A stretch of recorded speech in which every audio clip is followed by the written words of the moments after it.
चलिए आरभ्यताम। ओम सहना भुनक्तु सहनौ भुनक्तु सह वीर्यं करवावहै तेजस्विनावधीतमस्तु मा विद्विषावहै। ओम शांति शांति शांति। बहुव्रीहि समास पर चर्चा चल रही है और इसमें भी समानाधिकरण बहुव्रीहि और अभ्यास किया गया। इसका जो स्वरूप है लगभग समझ में आ गया होगा। समानाधिकरण बहुव्रीहि तो यदि हम व्याख्यात करना चाहें तो किस प्रकार से उसको व्याख्यात कर सकते हैं, कोई बताएंगे?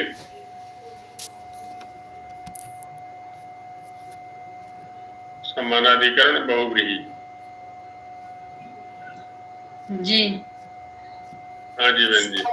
समान है अधिकरण जिसमें, जी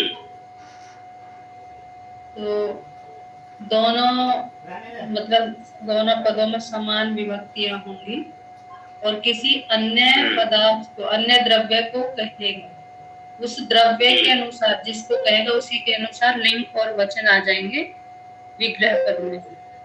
नमस्कार सर जी। जी समानाधिकरण बहुव्रीहि के यदि अवान्तर भेद हम देखना चाहें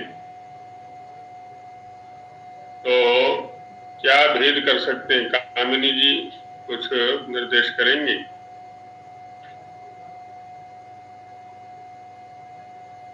समानाधिकरण बहुव्रीहि के अवान्तर भेद कुछ यदि देखना चाहें।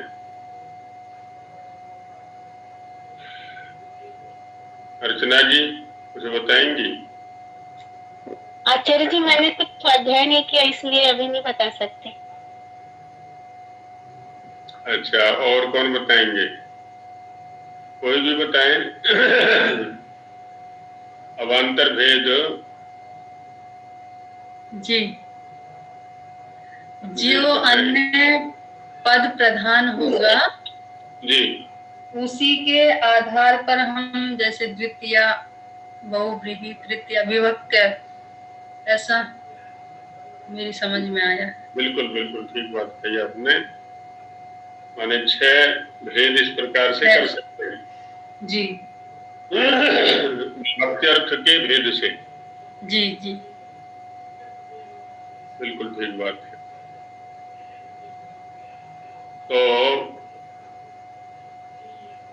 यदि हम चतुर्थ्यर्थ बहुव्रीहि का भेद जानना चाहें तो चतुर्थ्यर्थ बहुव्रीहि समानाधिकरण में क्या भेद बनेगा? आर्ष कन्या बिल्कुल से बताएंगे। माही आदि कौन कौन है बच्चियां, कोई बताएंगी? चतुर्थ्यर्थ बहुव्रीहि नहीं ध्यान आ रहा है इनको। जी अर्चना जी। जी आचार्य जी जी उपहृतः पशुः यस्मै स उपहृतः पशुः। कुछ और अपनी तरफ से बता सकते हैं? क्या उदाहरण?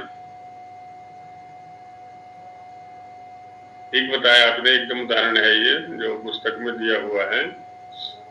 तो मैंने संकेत किया था, निवेदन किया था कि अपने आसपास भी शब्दों को ढूंढें।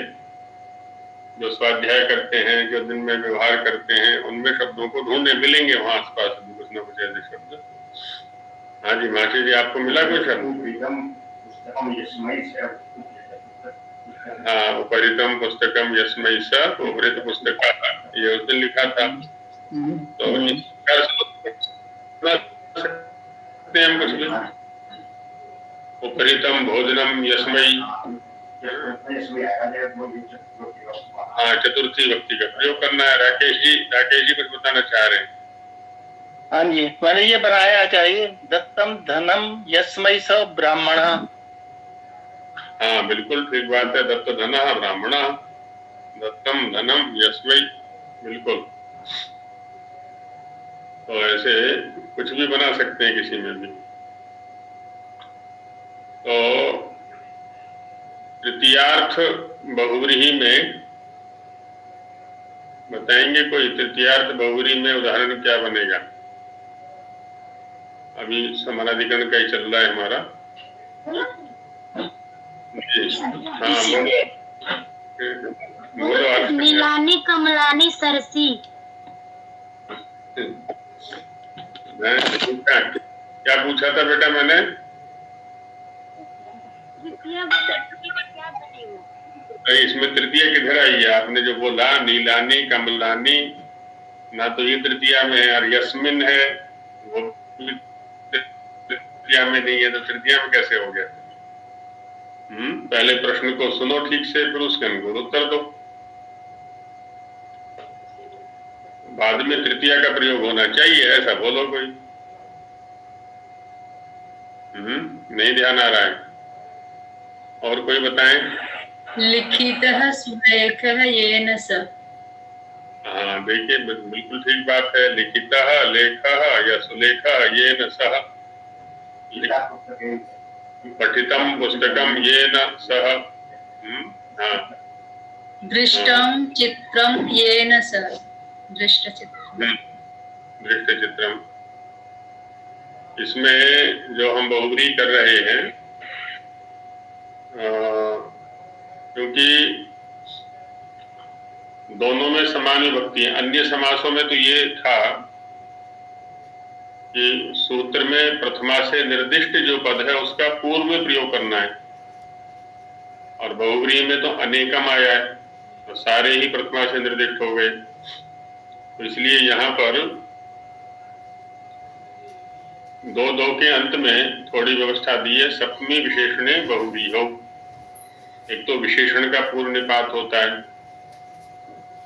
और सप्तम्यंत का, और दूसरा है निष्ठा। जो निष्ठांत पद होता है, जैसे लिखितः, पठितः आदि, दत्तः आदि, तो प्रत्यांत जो शब्द हैं उनका पूर्व में प्रयोग होगा। दो के अंत में है ना वहां पर, सप्तमी विशेषणे बहुव्रीहि हो। निष्ठा वाहिताग्न्यादिषु, कडारः कर्मधारे, वो कर्मधारे में हो गया वो, तो बहुव्रीहि में ये होता है।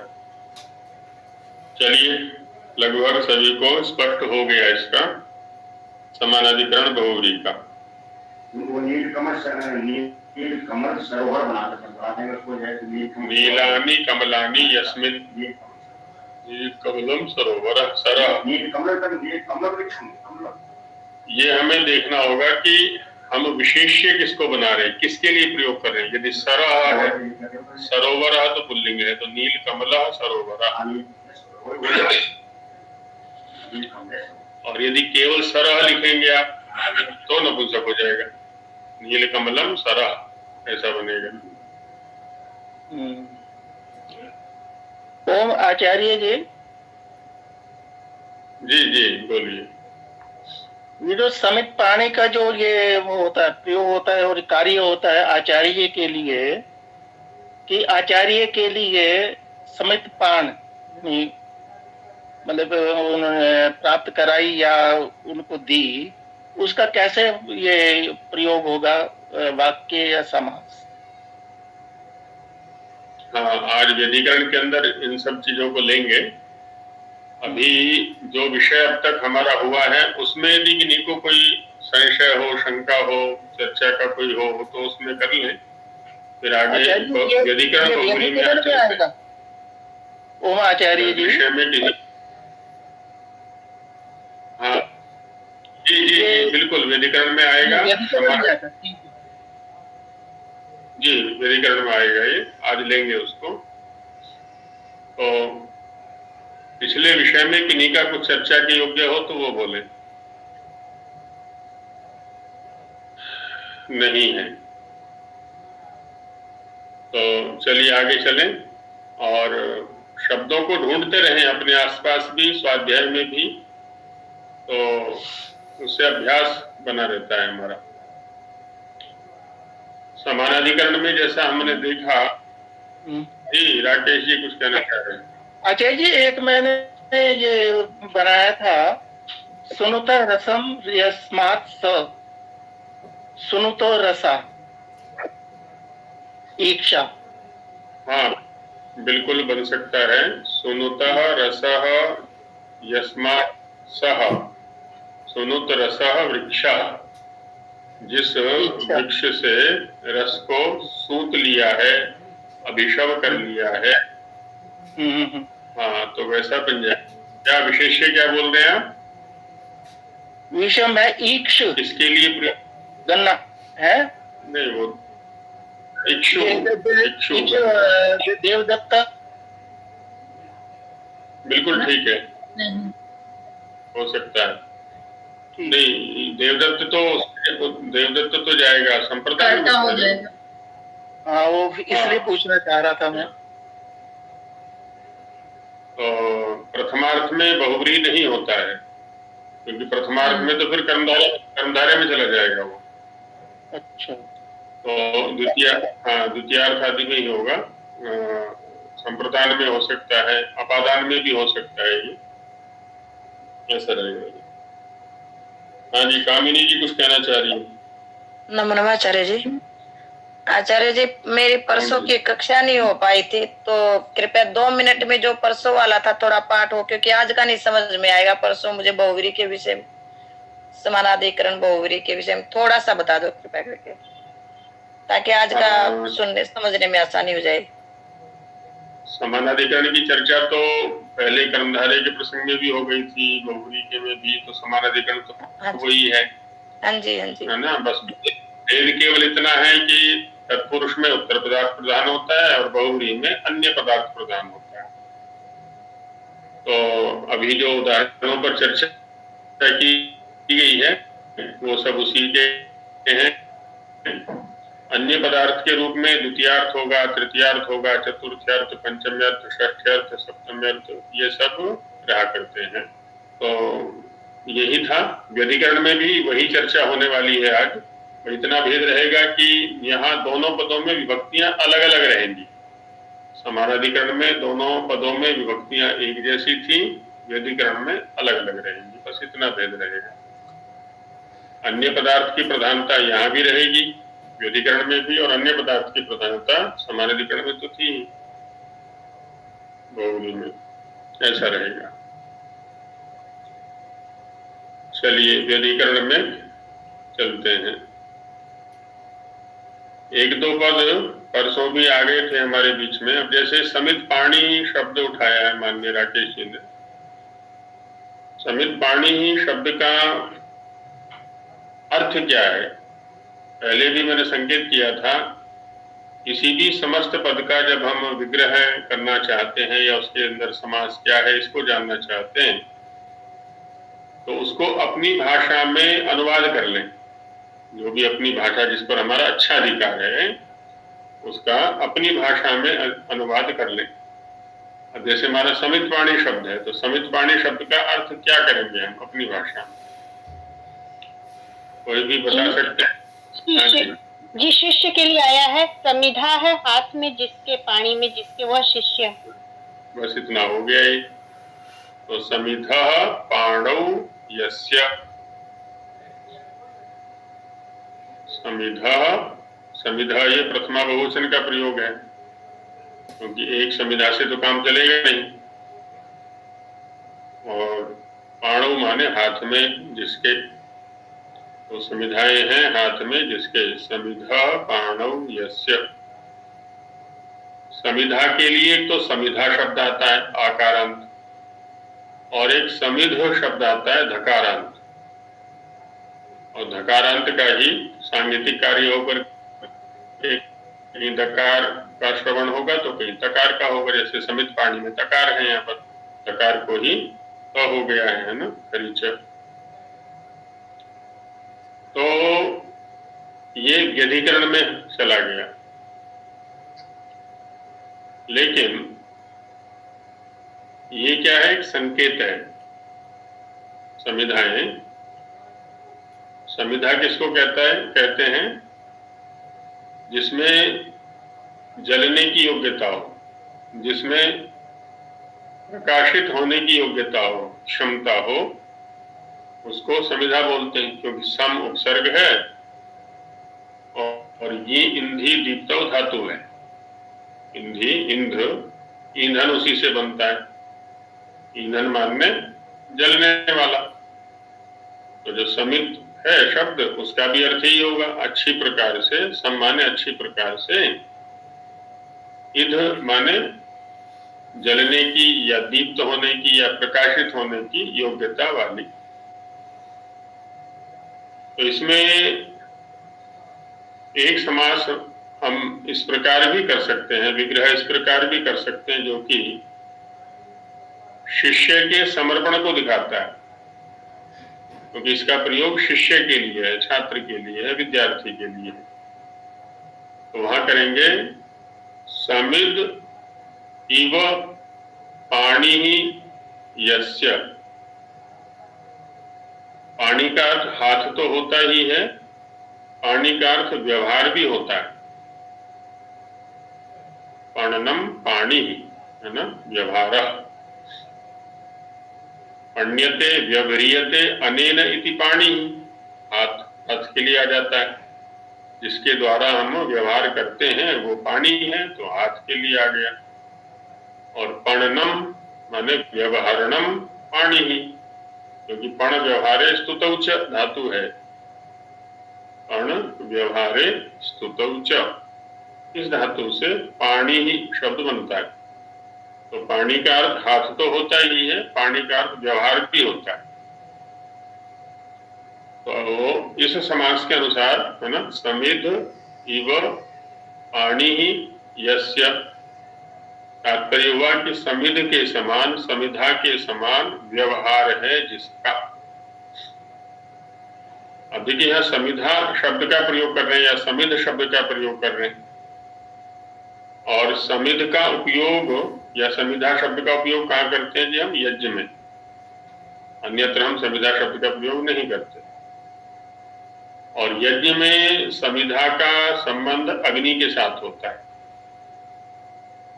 कुंड में। और कुंड भी कैसा है, जो अग्नि भी कैसा है, व्यवस्थित अग्नि, अव्यवस्थित अग्नि नहीं। एक तो जंगल में लगने वाला अग्नि है जो अव्यवस्थित है, बर्बादी का कारण बनता है। एक यज्ञ कुंड के अंदर अग्नि है जो कि व्यवस्थित है, चारों ओर से मर्यादित है, जो कि ऊर्जा प्रदान करता है, शक्ति प्रदान करता है। तो ऐसे अग्नि में वो समिधा स्वयं को समर्पित करता है। गीला होगा जितने स्तर पर, उतने स्तर पर धुआं उठेगा, कालिमा उत्पन्न होगी, हानि करेगा।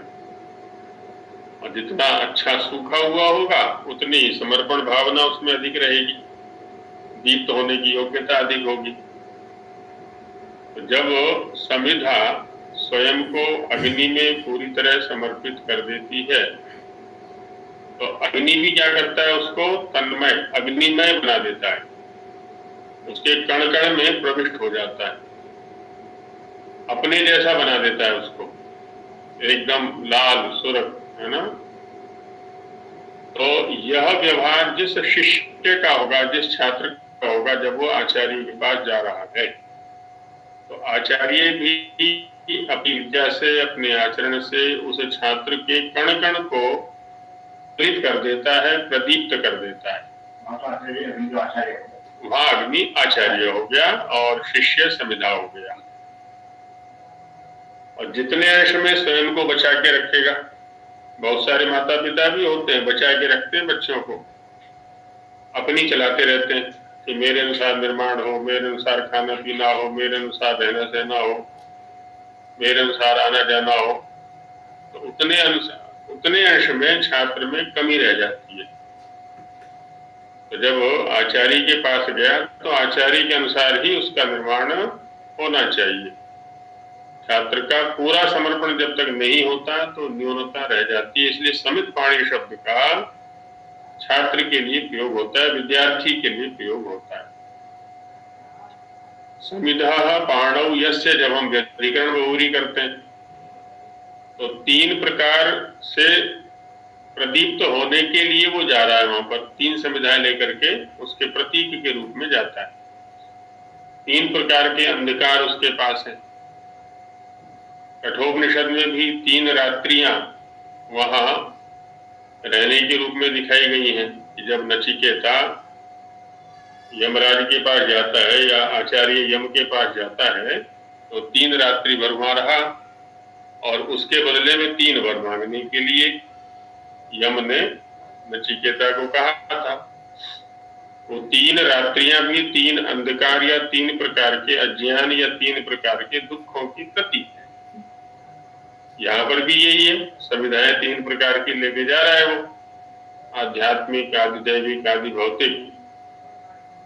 जो क्लेश हैं, जो दुख हैं, जो अज्ञान हैं, उनको काटना है, उन तीनों स्तरों पर प्रदीप्त होना है, तो पूर्ण समर्पण अपेक्षित होता है।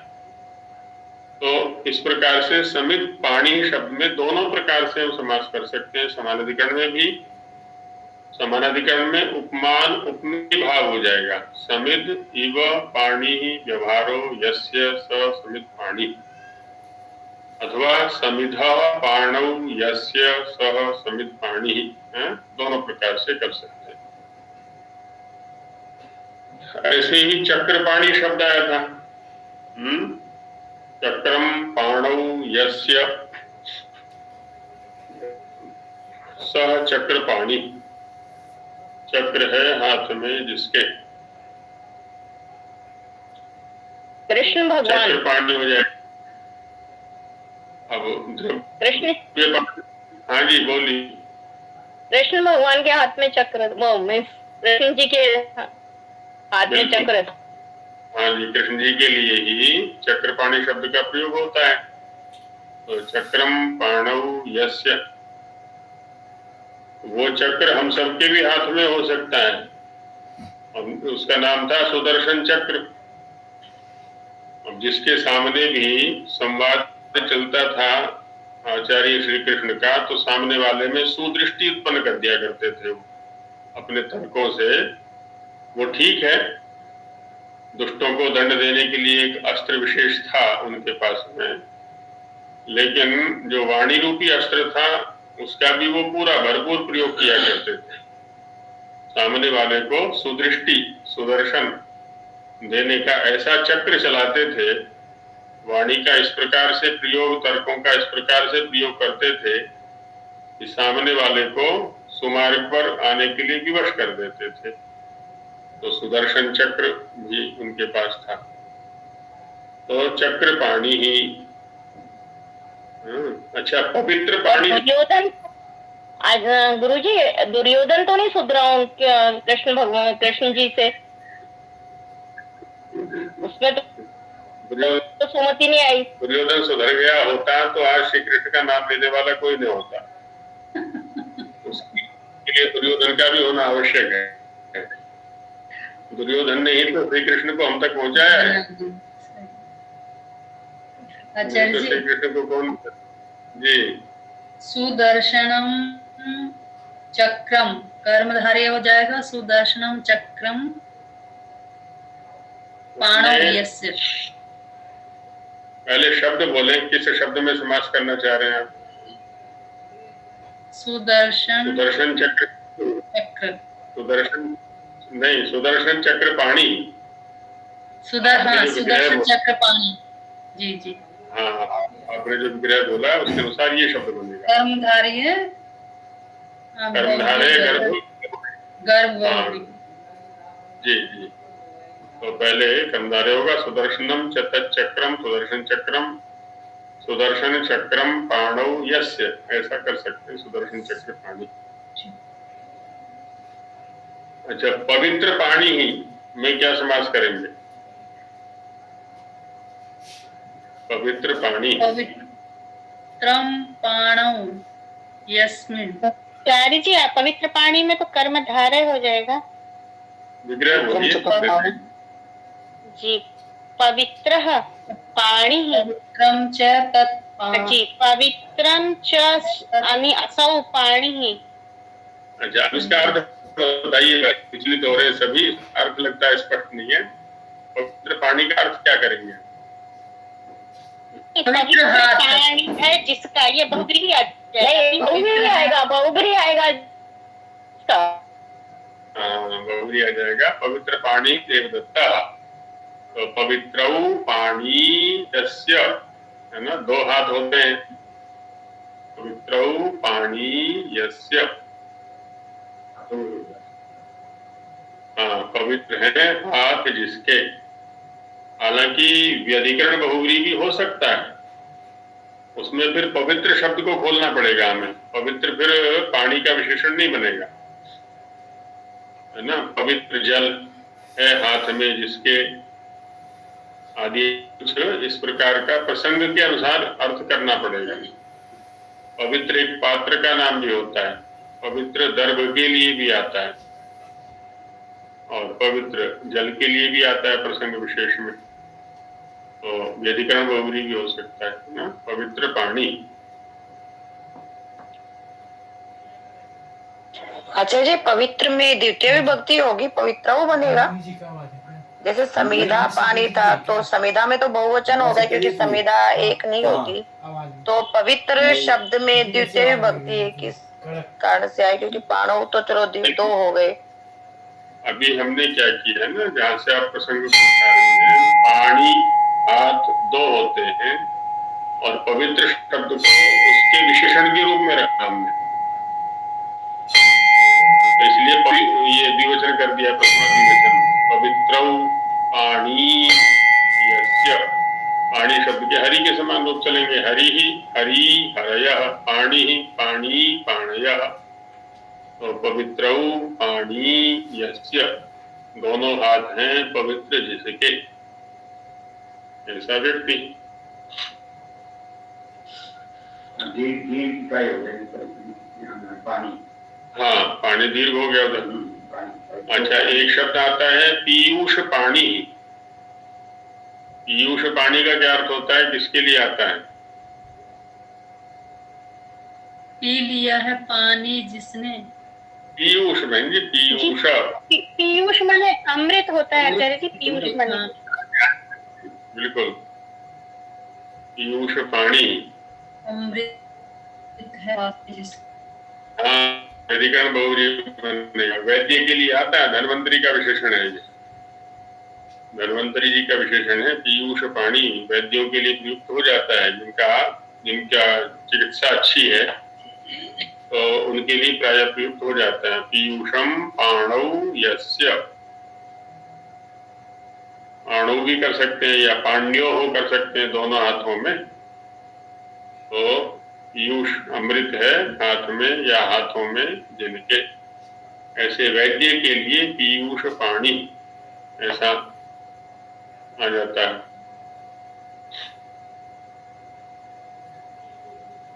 मुख कमलः या मुख कमला देवदत्ता। मुख कमला देवदत्ता में क्या समास करेंगे? मुख इव कमला, मुखम कमलः इव देवदत्ता। हाँ, मुखम कमलम इव। वैसे तो कमल से उपमा देते हैं, मुख की चंद्र से देते हैं जी, चंद्र से देते हैं। कमल से तो नयन को उपमा देते हैं, कमल। नयन। नयन। कमल के पत्ते से, कमल की जो पंखुड़ियां होती है ना, तो उससे उपमा दी जाती है। दे तो कमल से भी सकते हैं, खिले हुए कमल के सदृश चेहरा है खिला हुआ जिसका, ऐसा लिया जा सकता है मुख भी। बाकी कमल नयनी आदि शब्दों का प्रयोग हो जाता है। आचार्य जी धनुष पाणी होगा। धनुष पानी में विग्रह बोलो क्या होगा? धनुष है पानी में जिसके। धनु पाण संस्कृत में बोलो। धनु पाण धनु। हाँ, अब एक हाथ में धनुष होता है कि दोनों हाथों में धनुष होता है? एक हाथ। एक हाथ से होता है, चलाते समय दोनों हाथों का प्रयोग करना पड़ता है।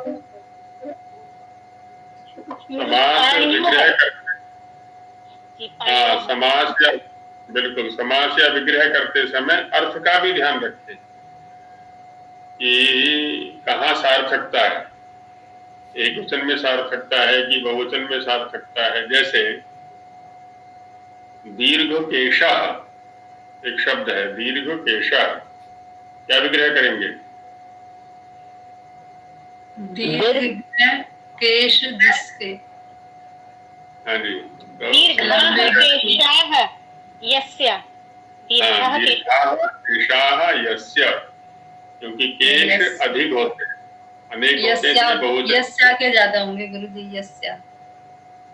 चलिए यस्या कर लीजिए। दीर्घाः केशाः यस्याः, सा। हमारे बाबाओं के भी ऐसे होते हैं जी। हाँ, फिर भी माताओं की अपेक्षा कम ही रहेंगे, माताओं के ज्यादा होते। तो दीर्घाः केशाः यस्य यस्याः। लेकिन उसके लिए जी फिर उत्तर पद में दीर्घ केश है कि वो पुल्लिंग में स्त्रीलिंग में बदलना पड़ेगा, दीर्घ केशी, दीर्घ केशी ऐसा बनेगा। यस्याः अगर लगाएंगे तो महिलाओं के लिए पूरा आरक्षण दिया हुआ पाणिनि महाराज ने। दीर्घा केशी यस्या। नहीं, विग्रह तो वही रहेगा, दीर्घाः केशाः यस्य, समस्त पद में। समस्त में हाँ, दीर्घ केशी उधर बन जाएगा। ऐसा तो उसमें ईकार आ जाएगा। मतलब हरि की तरह चलेंगे, केशी हरि की तरह नहीं, केशी तो स्त्रीलिंग हुआ। अब तो दीर्घ केशी शब्द के नदी के समान रूप चलेंगे, नदी के समान चलेगा। हाँ, स्त्रीलिंग, ईकारांत स्त्रीलिंग हो गया। अब ये दीर्घ केशः पुल्लिंग होगा और ये स्त्रीलिंग में चला जाएगा, ऐसा रहेगा जी। दंडपाणि, हाँ, दंडपाणि भी ऐसे बनेगा। दंडः पाणौ यस्य, दंड है हाथ में जिसके, तो दंडपाणि। जी दंडम होगा ना आचार्य जी, दंड को दंडम बोलेंगे। पुल्लिंग में आता है दंडः, दंडः शास्त्री प्रतिसर्वा। दंडपाणि ही राजा, दंडपाणि राजा, दंडपाणि सन्यासी, दंड है हाथ में जिसके। जी दंडी जी, विरजानंद जी। हाँ, दंडी, दंडी सन्यासियों में एक संप्रदाय था, तो दंडी ऐसा है। दंडी संप्रदाय है, गिरी संप्रदाय है, अनेक संप्रदाय हैं इनमें सन्यास।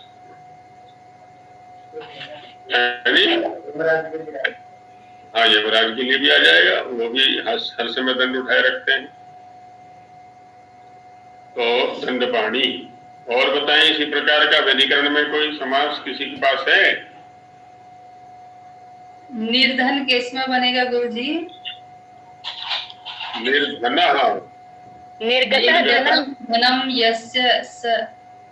निर्गतम धनम यस्मात् निर्धना, ऐसा बन जाएगा। धन रहित, निर्गत अर्थ यहाँ पर रहते जैसे अर्थ में आ जाएगा। निर्गतम धनम यस्मात्। समानाधिकरण में उत्तर पद लोपी बहुव्रीहि कहलाएगा ये, क्योंकि गत शब्द का लोप कर दिया हमने। समानाधिकरण में उत्तर पद लोपी, गत शब्द का लोप। तो गुरुजी ये जो मध्य पद लोपी, उत्तर पद लोप, कोई भी लोप जहाँ हुआ वो हर समास में होगा, हर समास में हो सकता है। हाँ, बिल्कुल हो सकता है। जैसे वहां था हमारा प्रादि तत्पुरुष में था जी, गतः आचार्य में गत शब्द का लोप हो गया। और अच्छा, प्राचार्य शब्द में बहुव्रीहि भी हो सकता है क्या?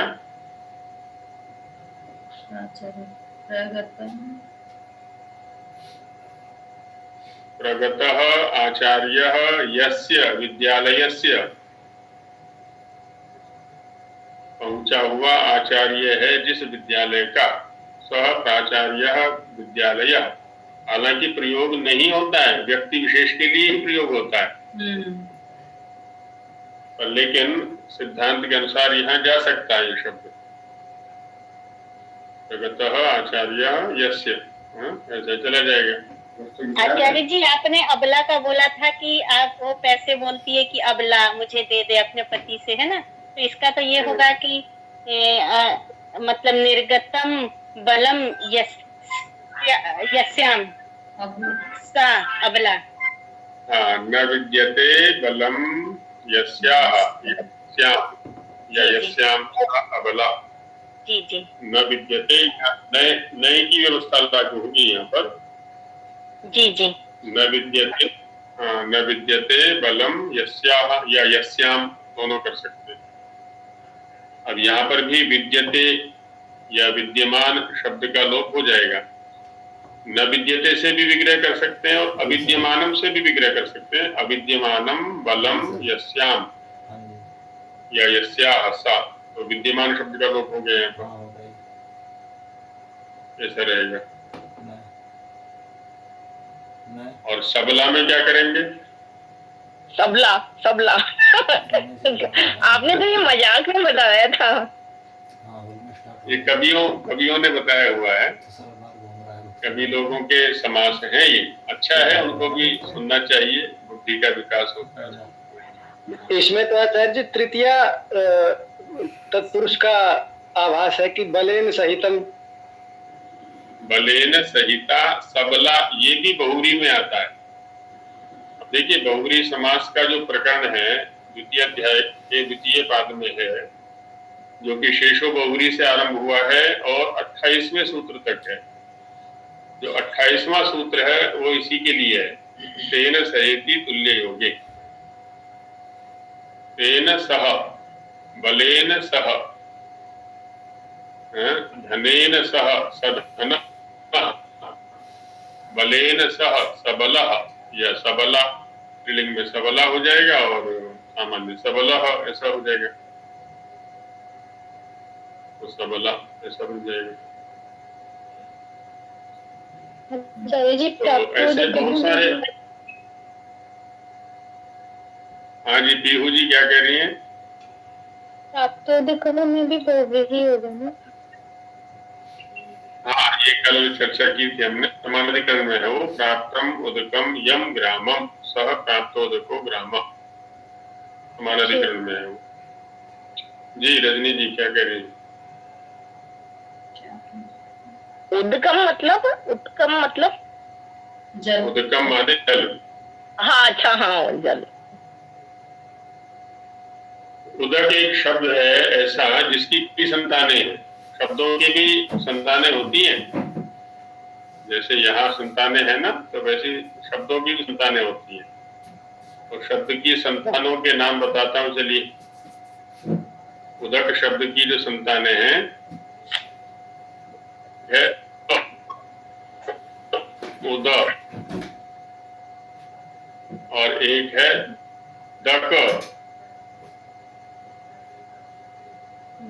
और एक है क। उदकोदम दकम कम, उदकोदम दकम कम। उदक के 3 संतानें हो गई। एक का नाम है उदकोदम दकम कम। एक संतान का नाम है उद, दूसरे का नाम है दक, तीसरे का नाम है क।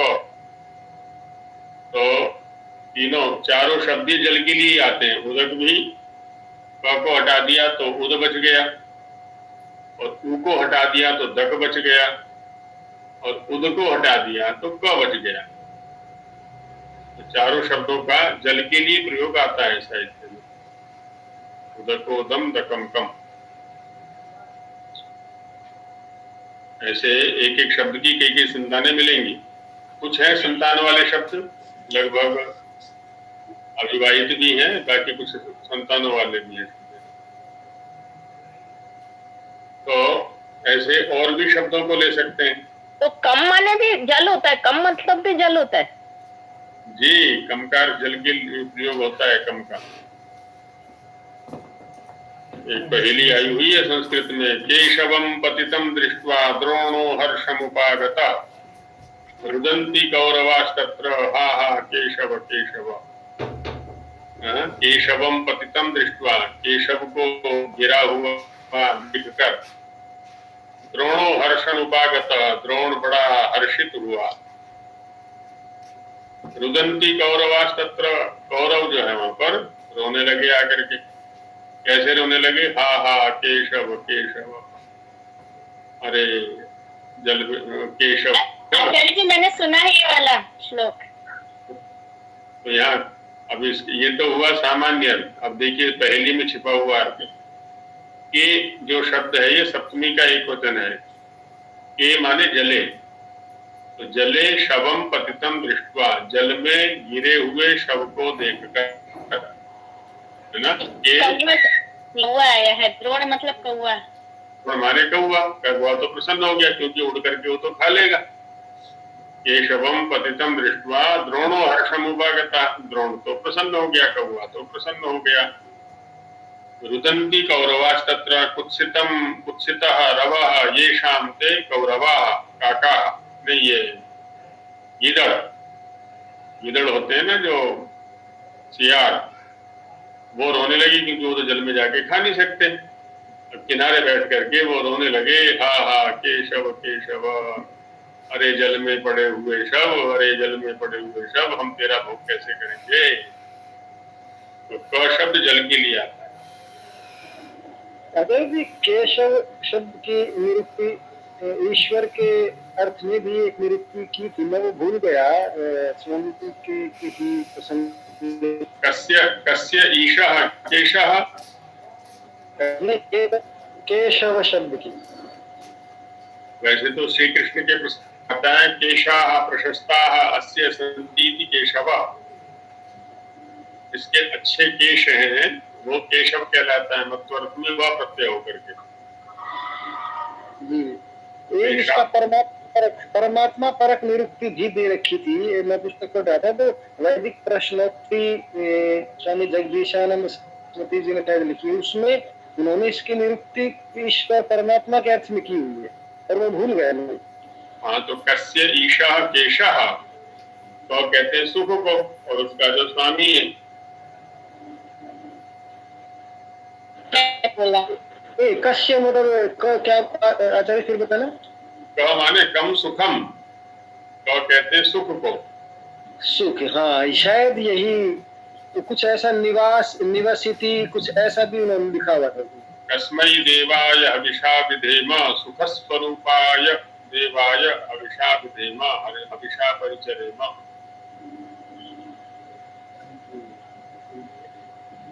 कस्य ईशः केशः, तो सुख का स्वामी, और सुख का स्वामी है जिसका, वो केशव हो गया।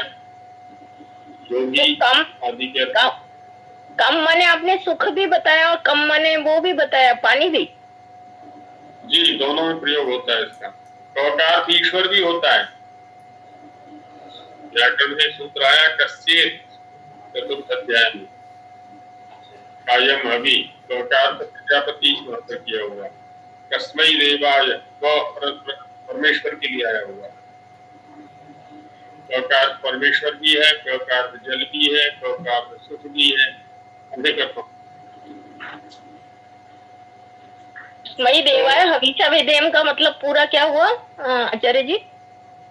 देखिए इसमें प्रश्न भी है कि हम किस देव की हविषे परिचर्या करें, और उत्तर भी है कस्मै माने सुख स्वरूपाय, जो सुख स्वरूप परमेश्वर है। स्वामी जी के अर्थ निधि देखेंगे आप, 8 मंत्रों के अंदर कस्मै देवाय हविषा विधेम कई स्थानों पर आया है, तो अलग अलग अर्थ किए हुए मंत्र के प्रसंग के अनुकूल। तो कस्मै माने सुख स्वरूपाय, पहले प्रश्न हो गया, फिर उत्तर भी उसी में हो गया। तो क यहाँ सर्वनाम रहेगा सर? क सर्वनाम है। ठीक। इसके ऊपर भी महाभाष्यकार ने लंबी चर्चा चलाई है कि क्या तो सर्वनाम है। बोले तो ईश्वर भी तो ऐसा ही है। फिर वहां तर्क दिया है कि ईश्वर भी तो ऐसा ही है, ईश्वर किसी एक का थोड़ी ना है, वो भी तो सर्वनाम है। हाँ, तो का प्रजापति के लिए भी है और का सर्वनाम है। एक बात है, प्रायः प्रश्नवाचक अर्थ में क का प्रयोग करते हैं किम का, तो ईश्वर के लिए भी क शब्द आता है। और आचार्य जी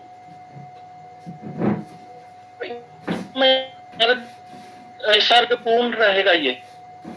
जी फिर से बोलिए, समझ में नहीं आया। जब तो जो है इसका अर्थ हम मतलब है कि 2-3 ये ले रहे हैं, तो ये विसर्ग सहित होगा कि विसर्ग रहित होगा? ये जल के लिए नपुंसकलिंग आता है, सुख के लिए भी नपुंसकलिंग आता है, ईश्वर के लिए पुल्लिंग आता है। पुल्लिंग क रहेगा वो फिर? हाँ जी, उधर कम रहेगा, सुख के प्रसंग में या जल के प्रसंग में कम रहेगा जी, और ईश्वर के प्रसंग में कह रहेगा अभिधेय के अनुसार। जी। नए घटित बहुव्रीहि के प्रयोग हमने कई देखे थे, जैसे अमूल्य, अविद्या, अज्ञान।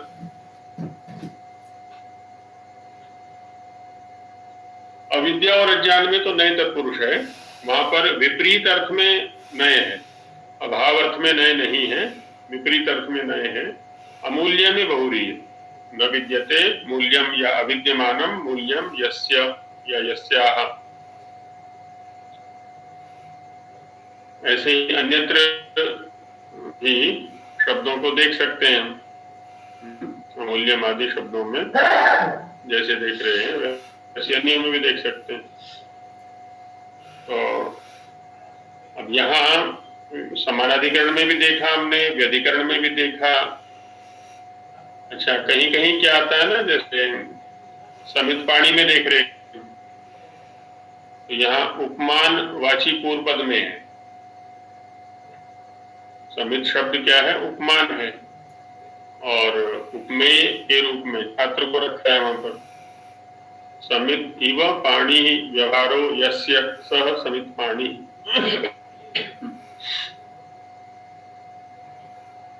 ऐसे ही ये आसक्ति शब्द भी जो था हमारा, योग्यता, आकांक्षा, आसक्ति, इसमें भी समास होगा कोई या ये एक पद ही है? आसक्ति ये उपसर्ग हो गया है, पर आंग उपसर्ग पूर्वक सद धातु से तिन प्रत्यय हो गया है। आंग उपसर्ग सद धातु तिन प्रत्यय, तो एक ही पद होगा इसमें?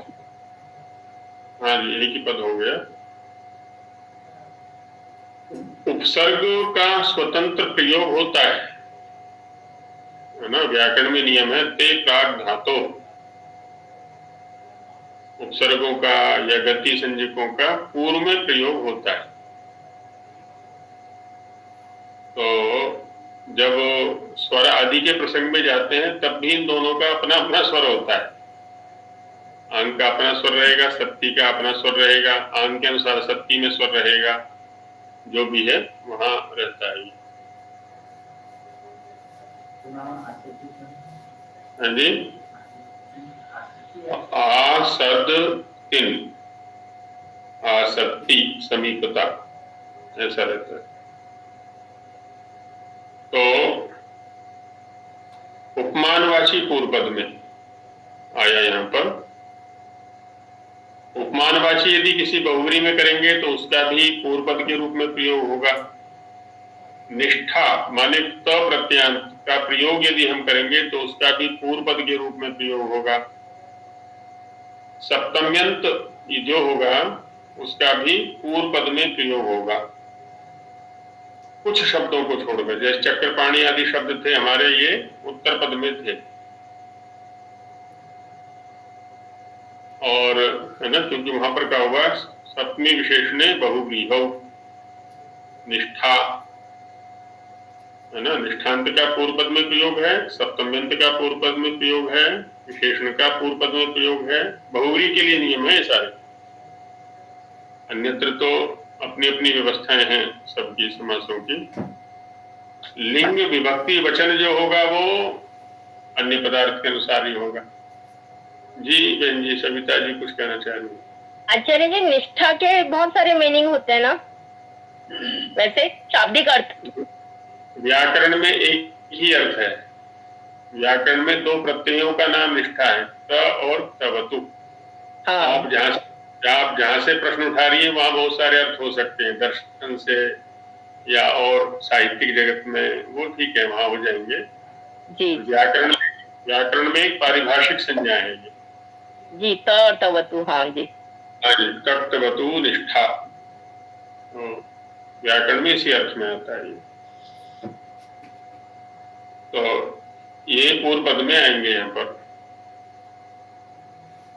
उत्तर पद लोपी की स्थिति भी, उसी को मध्यम पद लोपी बोल देते हैं। उत्तर पद से तात्पर्य होता है पूर्व पद का अवयवभूत जो उत्तर पद है। जैसे अभी हम देख रहे थे ना, निर्धना शब्द में देखा तो निर्गत और धन दो शब्दों में बहुव्रीहि किया हमने। जो गत शब्द है वो पूर्व पद के अवयव के रूप में है यहाँ पर, इसलिए हम इसको उत्तर पद लोपी बहुव्रीहि ऐसा बोल देते हैं। निर्गतम धनम यस्य या यस्मात्, तो निर्गत के गत रूप उत्तर पद का लोप हो गया है। अच्छा, कहीं कहीं जैसा अभी संकेत किया था कि मध्यम पद लोपी, मध्यम पद लोपी में अब जैसे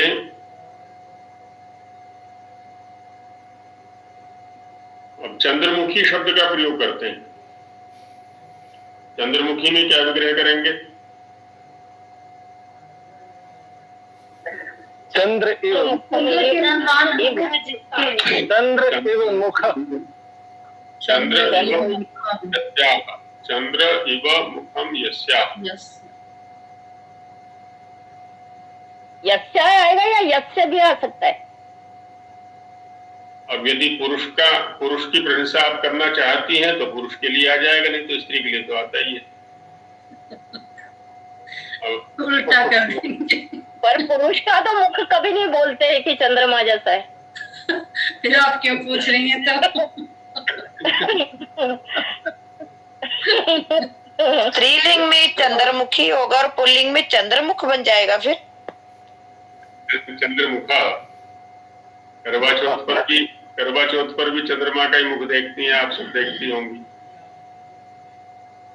तो चंद्रमुखा, हाँ, चंद्र इव मुखम यस्य, या चंद्र इव मुखम यस्याः।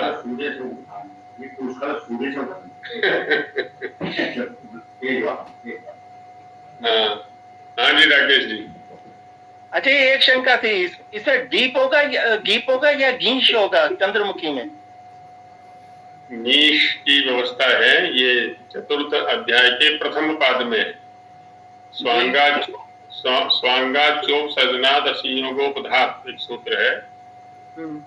स्वांगा चोप सजनाद असंयोगोपधात, चतुर्थ अध्याय के प्रथम पाद में आप जाएंगे। अन्यतो गीश 54वां सूत्र है, 4:1:54।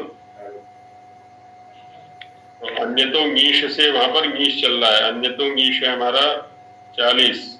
अच्छा, तो वहां विकार चल रहा है।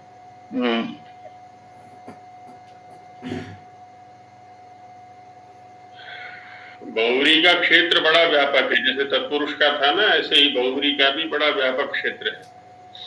सूर्यमुखी कैसे बनेगा? सूर्यमुखी भी ऐसे ही बनेगा जैसे चंद्रमुखी बनता है। सूर्यमुखी।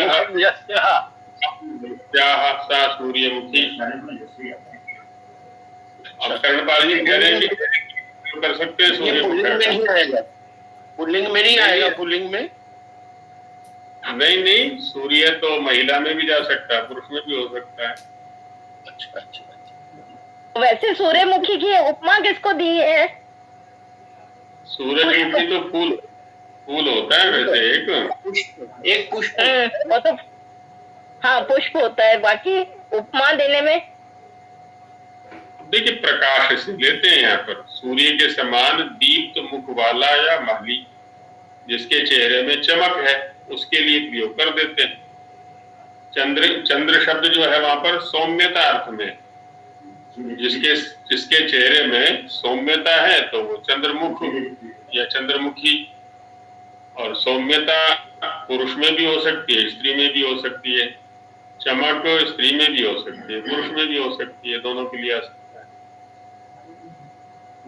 है नहीं? दोनों में नाड़ी पहले हाँ, सूर्य स्वर चंद्र स्वर स्वर के लिए भी आता है, नाड़ी के लिए भी आता है, वो भी दोनों में। अग्नि मुखा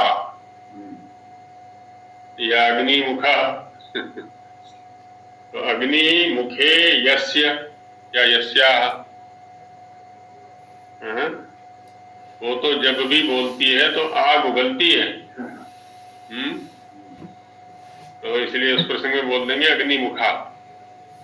अग्नि मुखे यस्याः, सा इसके मुख में तो अग्नि भरी हुई है, कभी भी शांत वाणी बोल ही नहीं सकता या सकती जो भी है। अब ये तो सबकी परिस्थितियां अलग अलग है ना, तो अग्निमुखा या अग्निमुखा ऐसा बन जाएगा। अब अग्निमुखा में आचार्य जी, हाँ जी, इसमें आचार्य जी टाप क्यों किया इसमें? वहाँ हमने दूसरा रूप बनाया था, इसमें टाप करके मुखा बना लिया। उसी से अगला सूत्र देख लीजिए, जो सूत्र मैंने भी बोला था 4-1-54, तो 4-1-55 में देखिए कोई विशेष व्यवस्था इसके लिए होगी, हैं? आया कि नहीं वहां पर? मुख शब्द के लिए व्यवस्था नहीं यहाँ पर? जी, नासिको दरौष्ठ जंघादंत कर्ण श्रृंगाच।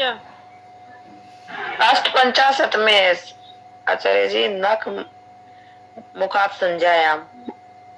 हाँ आया है ना, संज्ञा में ही प्रयोग होगा, अन्यत्र नहीं होगा। तो ये मुख के लिए विशेष व्यवस्था रखनी है, नख मुखात संज्ञायाम वहां कर दिया। तो ये रहेगा कि रावण की बहन तो ऊर्पम इव नखानी यस्याः, सूप के समान है नख जिसके। हालांकि आजकल श्रृंगार में भी नाखून बड़े बड़े रख लेती हैं हमारी माताएं बहनें, तो उनको शूर्पणखा तो वो नहीं कहलवाना चाहेंगी, लेकिन नाखून अवश्य उनके सदृश रख लेती है, बड़े बड़े नाखून रख लेती है। सूप के समान मतलब? सूप के समान मतलब? सूप माने छाछ, जो अनाज साफ करने के काम आता है ना, सूप। हाँ, एक छालनी होती है और एक छाछ होता है। जी। छाछ के समान है नाखून जिसके, बड़े बड़े चौड़े चौड़े।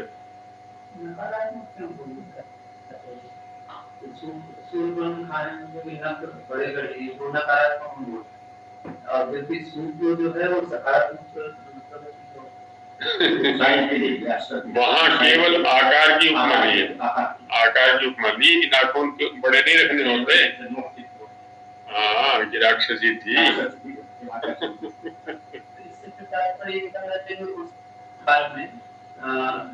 नखों को सौंदर्य आदि का ये साधन में नहीं किए जाते ना, जैसे राक्षस है, राक्षसी स्वरूप अलग ही रहा है, आज भी है, बस संजय, बस वही स्थिति है।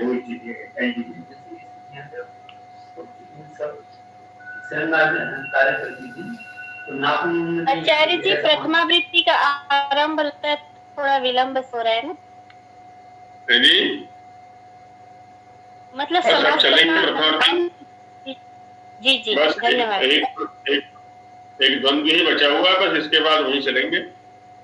गुरुजी, तदगुण संविजान और अतदगुण संविजान, हाँ, ये रह गए हैं और ये ज्यादा विशेष उसके समास में डाल दिए थे।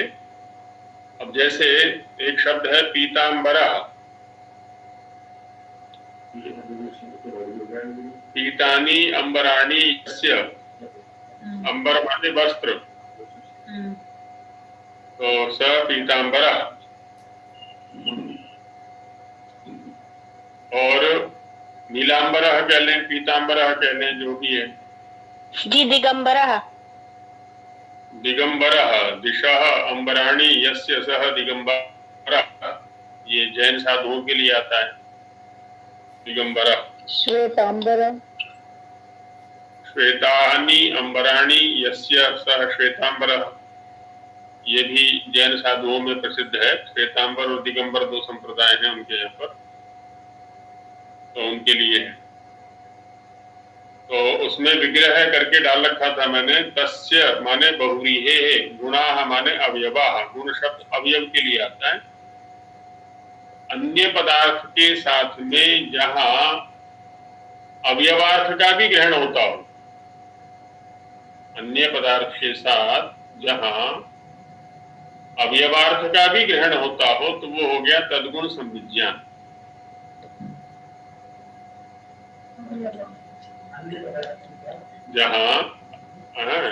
जहां माने जिस बहुव्रीहि में अन्य पदार्थ के साथ अवयवार्थ का भी ग्रहण होता हो, तो वह तद्गुण संविज्ञान। जी बहन जी, सविता जी। आचार्य, ये श्वेतांबर का तो समझ में आ गया, श्वेतांबर है जिसके, लेकिन दिगंबर में क्या होगा फिर?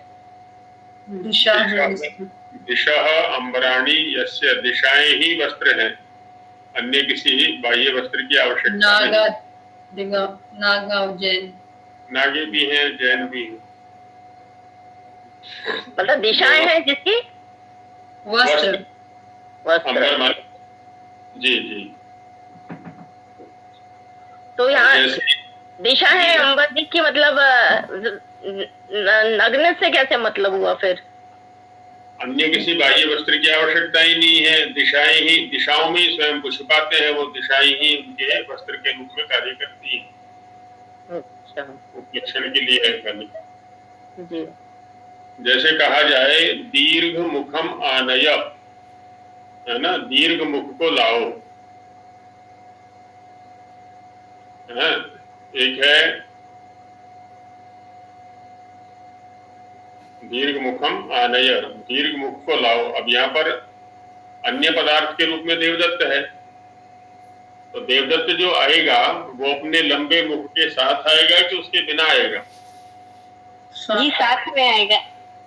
कभी भी ऐसा नहीं हो सकता है कि मुख को अंदर रखा है कहीं पर और अकेला आ जाए। तो ये हो गया तद्गुण संविज्ञान। इस प्रकार के जो समास होंगे, क्योंकि देवदत्त के साथ साथ दीर्घ मुख, जो कि समास के अवयव हैं, दीर्घ और मुख, उनके भी अर्थ का ग्रहण हो रहा है।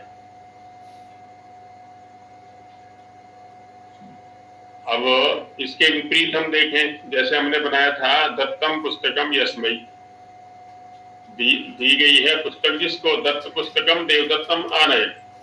अब यहाँ आवश्यक नहीं कि पुस्तक को भी साथ में लेके आए, बिना पुस्तक के भी देवदत्त आ जाएगा। तो ये हो गया अतद्गुण संविज्ञान। जहां पर अन्य पदार्थ के साथ में अवयवार्थ का ग्रहण न होता हो, वह अतद्गुण संविज्ञान। और जहां पर जिस बहुव्रीहि में अन्य पदार्थ के साथ अवयवार्थ का भी ग्रहण होता हो, तो वह हो गया तद्गुण संविज्ञान। चक्रपाणी में आचार्य जी क्या रहेगा? अब चक्र को साथ में लेकर के आ रहा है। तद्गुण संविज्ञान कुछ नहीं कह सकते, दोनों हो सकते हैं। हाँ, वैसे यदि संबंध दार्शनिक स्तर पर कुछ लोगों ने पढ़े हो, तो संबंध एक तो संयोग संबंध होता है। संयोग संबंध जो होता है वो अनित्य होता है, और एक समवाय संबंध होता है।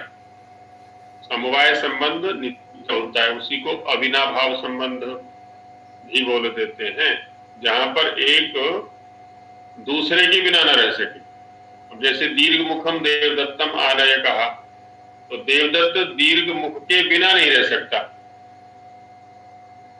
है ना। देवदत्त की सत्ता ही नहीं है दीर्घ मुख के बिना, तो ये समवाय संबंध हो गया। अब चक्रपाणी में संयोग संबंध है, दंड पाणी में संयोग संबंध है, बिना दंड के भी आ सकता है वो, तो इसलिए वहां पर अतद्गुण संविज्ञान हो जाएगा।